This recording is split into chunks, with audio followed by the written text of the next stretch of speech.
సరిహద్దులో ఇప్పటికే army air force విన్యాసాలు చేస్తూ ఉండగా ప్రధాని మోదీ నివాసంలో అత్యవసర సమావేశం ఏర్పాటు చేశారు. అరేబియా సముద్రంలో నేవీ సన్నద్ధపైన చర్చిస్తున్నారు. యుద్ధానికి సిద్ధమంటూ అటు ఇండియన్ నేవీ కూడా ప్రకటించేసింది. ఇందుకు సంబంధించినటువంటి ఫోటో విడుదల చేసింది నేవీ సిబ్బంది. ఇక ఐఎన్ఎస్ కోల్కతా, ధ్రువ్ హెలికాప్టర్లు, స్కార్పిన్ సబ్మెరైన్లు గస్తీ కాస్తూ ఉన్నాయి. త్రిశూల వ్యూహం అంటూ ట్వీట్ చేసింది ఇండియన్ నేవీ.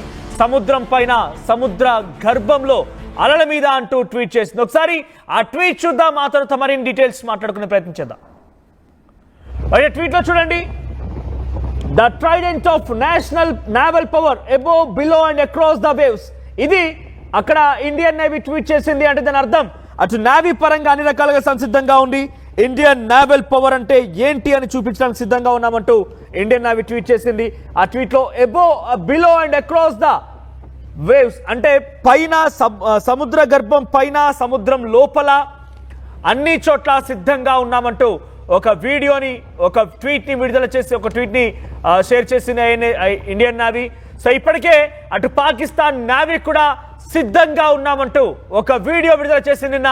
అయితే దానికి ధీటుగా, దానికి ఒక రకంగా షాక్ ఇచ్చే విధంగా, దానికి ఆ వీడియోకి మించి అక్కడ నేవీ ఆఫీసర్లకి చుక్కలు చూపించే విధంగా కేవలం పోస్ట్లోనే ఇండియన్ నేవీ అన్ని రకాలుగా సంసిద్ధంగా ఉన్నట్టుగా ఒక వీడియోని, ఒక ఫోటోని షేర్ చేసింది. అది సముద్ర గర్భంలో అయినా, సముద్రం పైన అయినా, అల్ల మీద అయినా, ఎక్కడైనా సిద్ధమే అంటూ ఈ ట్వీట్లో మెన్షన్ చేసింది.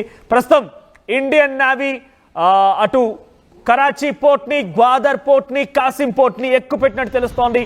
పాకిస్తాన్ కనీసం కనిపించకుండా అటు సముద్ర గర్భంలో నుంచే పాకిస్తాన్ని పేల్చేందుకు, పాకిస్తాన్ని ముక్కలు చేసేందుకు అన్ని రకాలుగా సంసిద్ధంగా ఉంది. సబ్మెరైన్లతో సిద్ధంగా ఉంది.